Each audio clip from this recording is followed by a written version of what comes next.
വേദിയിലും സദസ്സിലുമുള്ള വിശിഷ്ട വ്യക്തികളെ, വിദ്യാർത്ഥികളെ, മാതാപിതാക്കളെ, സുഹൃത്തുക്കളെ, ബ്രില്യൻറ്റിൻ്റെ ഒരു ബ്രാഞ്ച് കോട്ടയ്ക്കൽ ആരംഭിക്കുന്നത് വളരെയധികം സന്തോഷമുണ്ട്. ഇതിനോടൊപ്പം തന്നെ മലപ്പുറത്തെ വിദ്യാർത്ഥികൾ പല മത്സര പരീക്ഷകളിലും ഒന്നാം സ്ഥാനത്തും വളരെ പേർ സെലക്ഷൻ നേടുകയും ചെയ്ത് മറ്റുള്ള വിദ്യാർത്ഥികൾക്ക് മാതൃകയും ഇൻസ്പിറേഷനുമായി തീർന്നിട്ടുണ്ട്. അത് 10 മടങ്ങ് വർദ്ധിപ്പിക്കാൻ ഈ സെൻറ്ററിന് സാധിക്കും എന്ന് ഞാൻ പ്രതീക്ഷിക്കുന്നു. കഴിഞ്ഞ 40 വർഷമായി ബ്രില്യൻറ്റ് ഇനാഗുറേറ്റ് ചെയ്യപ്പെട്ടു പ്രവർത്തിക്കുന്നു. അതിൻ്റെ റിസൾട്ട് പലപ്പോഴും നമ്മൾ അറിഞ്ഞിട്ടുണ്ട്. ഈ റിസൾട്ടിൽ സൂചിപ്പിക്കുന്നത് ഓരോ വർഷവും മെച്ചപ്പെടുന്നു, കൂടുതൽ കൂടുതൽ വിദ്യാർത്ഥികളെ ജയിപ്പിക്കാൻ സാധിക്കുന്നു എന്നുള്ളത് വളരെ അഭിമാനകരമായ കാര്യമാണ്.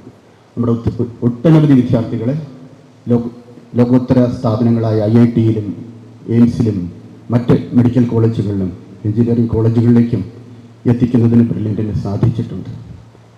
അവരെ ഈ സിസ്റ്റത്തിലേക്ക് കൊണ്ടുവരുന്നത് സാധാരണ അത്ര കോമ്പറ്റേറ്റീവ് അല്ലാത്ത ഒരു +2 വരെ പഠിക്കുന്ന സ്ഥലത്തിൽ നിന്ന് ഒരു കോമ്പറ്റേറ്റീവ് എക്സാമിൻ്റെ സ്പിരിറ്റിലേക്ക് കൊണ്ടുവരിക, ഒരു ഷെഡ്യൂൾ ചെയ്ത് വളരെ കൃത്യമായ ഒരു ടൈം ടേബിളിലും കൃത്യമായി ഹാർഡ് വർക്ക് ചെയ്യാനുള്ള നേച്ചറിലേക്ക് കൊണ്ടുവരിക എന്നുള്ളത് അത്ര എളുപ്പമുള്ള കാര്യമല്ല. മത്സര പരീക്ഷകൾ മറ്റ് പരീക്ഷകളിൽ നിന്നുള്ള വ്യത്യാസം എന്ന് വെച്ചാൽ മത്സര പരീക്ഷ എഴുതുമ്പോൾ നമുക്ക് ഒരു ലക്ഷ്യമേ ഉള്ളൂ, 1ാം സ്ഥാനത്തെത്തുക. 2ാം സ്ഥാനത്തെത്തുക എന്നൊരു ലക്ഷ്യമില്ല. ഏത് വിദ്യാർത്ഥിയെ സംബന്ധിച്ചും അങ്ങനെയായിരിക്കും. 1ാം സ്ഥാനത്തെത്തിയില്ലെങ്കിലും പ്രശ്നമൊന്നുമില്ല, 10ാം സ്ഥാനത്തായാലും 100ാം സ്ഥാനത്തായാലും പ്രശ്നമൊന്നുമില്ല. പക്ഷേ മത്സര പരീക്ഷയ്ക്ക് ഒറ്റ ലക്ഷ്യമുള്ളൂ, 1ാം സ്ഥാനത്തെത്തുക. 2ാം സ്ഥാനത്തെത്തിക്ക് എത്തുക എന്നാരും ഏം ചെയ്യുമെന്ന് എനിക്ക് തോന്നുന്നില്ല. അതുകൊണ്ട് മുഴുവൻ മാർക്ക് നേടാനാണ് സാധിക്കുന്നത്. ഈ പ്രാവശ്യത്തെ നീറ്റ് പരീക്ഷയ്ക്ക് മുഴുവൻ മാർക്ക് നേടിയവർക്ക് എല്ലാവർക്കും തന്നെ അവരുടെ ഫസ്റ്റ് ചോയ്സുള്ള ഇൻസ്റ്റിറ്റ്യൂഷനിൽ അഡ്മിഷൻ കൊടുക്കാൻ സാധിക്കുന്നില്ല എന്ന് പറയുന്നത് കൊണ്ടുമ്പോൾ എന്തുമാത്രം കോമ്പറ്റീറ്റീവാണ്. മുഴുവൻ മാർക്ക് നേടുന്നതിൻ്റെ പുറകിൽ എന്തുമാത്രം നമ്മൾ കാണാത്ത ഹാർഡ് വർക്ക് വിദ്യാർത്ഥികളുടെ ഭാഗത്ത്, മാതാപിതാക്കളുടെ ഭാഗത്ത്, അധ്യാപകരുടെ ഭാഗത്ത്, അവരെ കോച്ച് ചെയ്ത ഇൻസ്റ്റിറ്റ്യൂഷൻ്റെ ഭാഗത്തുണ്ടെന്ന് നമ്മൾ മനസ്സിലാക്കണം. അങ്ങനെ വളരെ വളരെ മാറി വരുന്ന വളരെ ഹൈലി കോമ്പറ്റീറ്റീവ് ഒരു വേൾഡിലാണ് നമ്മൾ ജീവിക്കുന്നത്. അതുകൊണ്ട് തന്നെ വളരെ സിസ്റ്റമാറ്റിക്കായിട്ട് നമ്മൾ ഓരോ എക്സാമിനെയും അതിൻ്റെ ട്രെൻഡ് മനസ്സിലാക്കി അപ്രോച്ച് ചെയ്യേണ്ടതുണ്ട്. അപ്പോൾ ബ്രില്യൻറ്റിലേക്ക് വരുമ്പോൾ ഞാൻ ഇവിടെ പഠിച്ച വിദ്യാർത്ഥികളിൽ നിന്ന് മനസ്സിലാക്കിയത് വളരെ ചിട്ടയായ പരിശീലന ക്രമമുണ്ട്. ഡിസിപ്ലിനിലേക്ക് വരുമ്പോൾ വിദ്യാർത്ഥികൾ ഈ പ്രായത്തിൽ ഡിസിപ്ലിൻ ആദ്യം ബുദ്ധിമുട്ടായിട്ട് തോന്നും, കൂടുതൽ പരീക്ഷകൾ എഴുതണം. പക്ഷേ കുറച്ച് കഴിയുമ്പോൾ നമ്മൾ എൻജോയ് ചെയ്യാൻ തുടങ്ങും. 5-6 കുറച്ച് മാസങ്ങൾ കഴിയുമ്പോൾ അത് നമ്മുടെ ജീവിതത്തിൻ്റെ ഭാഗമാകും. ഈ ഡിസിപ്ലിൻ എന്ന് പറയുന്നത് നിങ്ങൾ ഈ ടെസ്റ്റുകളിൽ ചെയ്യുന്ന ചോദ്യങ്ങൾ തന്നെ പരീക്ഷയിലേക്ക് വരുന്നു. പരീക്ഷയുടെ അതേ അറ്റ്മോസ്ഫിയറിൽ അതേ ടൈം ഫ്രെയിമിലും ഒക്കെ വെച്ചിട്ട് നിങ്ങൾ ഒരുപാട് പരീക്ഷകൾ എഴുതി. അപ്പോൾ പല വിദ്യാർത്ഥികളും പറയുന്നത് ഈ മത്സര പരീക്ഷയ്ക്ക് വരുന്ന ചോദ്യങ്ങളെല്ലാം അതിനു മുമ്പ് തന്നെ പലപ്പോഴും നമ്മൾ ചെയ്തിട്ടുണ്ട്. മത്സര പരീക്ഷകൾ നമ്മൾ ജയിക്കുന്നപ്പോഴാണ്, ഒരിക്കലും റിസൾട്ട് ഡിക്ലെയർ ചെയ്യുമ്പോഴാണോ? അല്ല, എനിക്ക് തോന്നുന്നില്ല. മത്സര പരീക്ഷകൾ ജയിക്കുന്ന എല്ലാവർക്കും റിസൾട്ട് ഡിക്ലെയർ ചെയ്യുന്നതിന് മുമ്പേ അറിയാൻ വരുന്നവർക്ക് നല്ല റാങ്ക് കിട്ടുന്നു. ഒരുപക്ഷെ ക്വസ്റ്റ്യൻ പേപ്പർ കിട്ടുന്നതിന് മുമ്പേ അറിയാമായിരുന്നു. പ്രിപ്പയർ ചെയ്യുന്ന ഓരോ ദിവസവും നിങ്ങൾക്കെല്ലാം അറിയണം നിങ്ങൾ മത്സര പരീക്ഷയ്ക്ക് ജയിക്കുന്നു. അല്ലാതെ ക്വസ്റ്റ്യൻ പേപ്പർ കിട്ടിയിട്ട് ആ 2 മണിക്കൂർ നന്നായിട്ട് ചെയ്ത് ജയിക്കാന്ന് വെച്ചാൽ ഒരു മത്സര പരീക്ഷയും ജയിക്കാൻ പറ്റുമെന്ന് എനിക്ക് തോന്നുന്നില്ല.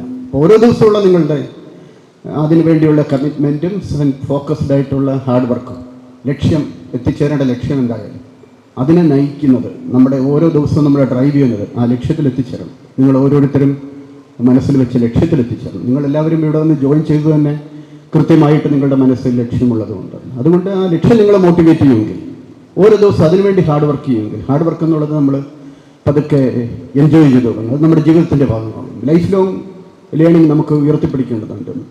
നമ്മുടെ സിലബസിൽ മാത്രമല്ല, വളരെ കോമ്പറ്റീറ്റീവായ ലോകത്താണ് നമ്മൾ ജീവിക്കുന്നത്. ഇന്ന് കാണുന്ന പല കാര്യങ്ങളും നാളെ തെറ്റെന്ന് ചിലപ്പം പറയും.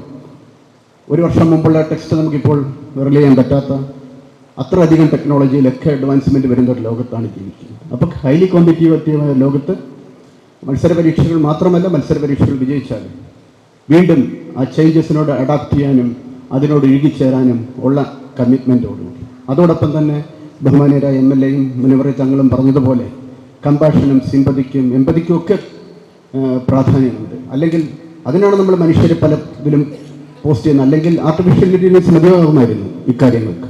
സിമ്പതിയും എമ്പതിയും കമ്പാഷനും ഒക്കെ തന്നെ എല്ലാ വിജയങ്ങളോടൊപ്പം തന്നെ മുറുകെ പിടിക്കേണ്ടതുണ്ട്.